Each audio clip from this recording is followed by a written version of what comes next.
After 8 years of feuding with the last governor over education, the Democrats are back in power at the Roundhouse, and they have their own ideas for fixing our public schools. Some of them very expensive. Today, the plan was under the microscope in a committee meeting that drew a big crowd. News 13's Rachel Knapp was there. She's live at the Roundhouse. Rachel. Yeah, Kim, there was not an empty seat at the Senate Education Committee meeting this morning, and there's a lot going into Senate Bill 1, like changing the funding formula, extending school time, as well as increasing pay for teacher salaries, just to name a few. And for the most part, this bill got a lot of praise. As a principal, love the bill. I love the aspects of what we're doing as far as trying to move education forward. School program that's funded in extended learning programs. Oh yes, you know, it's really, there's so much. Oh, well, you can get a GED, and they don't want that.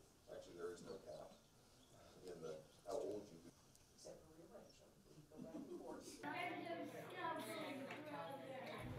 Sorry about that. Now, the bipartisan co-sponsors of the Senate bill say this is not in response to a court ruling which found New Mexico is failing to give at-risk students and minorities opportunities for a good education. But the bill does put emphasis on more funding for at-risk students, extending school time at struggling schools and raising teacher salaries.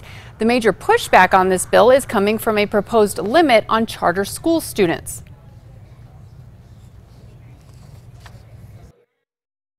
Also, the initiative you're talking about, students at risk.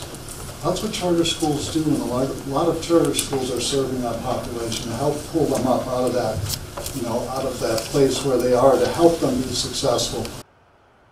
Now, this bill calls for a cap on charter school enrollment at 27,000.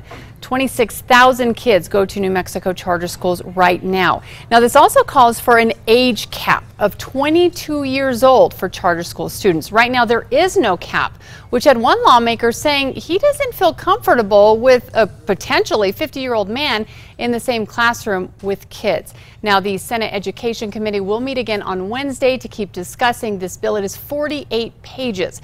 The House has a similar version.